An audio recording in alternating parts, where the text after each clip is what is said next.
प्यारे बच्चों, क्या आप जानते हैं ये कौन से रंग हैं? गुलाबी, गुलाबी रंग। क्या आप जानते हैं ये कौन सा रंग है? जामनी, जामनी रंग।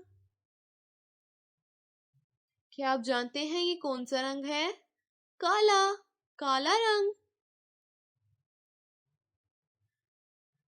आज हम सीखेंगे रे की फैमिली। चलें शुरू करते हैं। लाल रंग, रे, रे, रे के ऊपर तोए, जे, जे के ऊपर एक नुक्ता, से के ऊपर 3 नुक्ते, सीन, शीन, शीन के ऊपर 3 नुक्ते, रे, अरे, जे, से, सीन, शीन। ये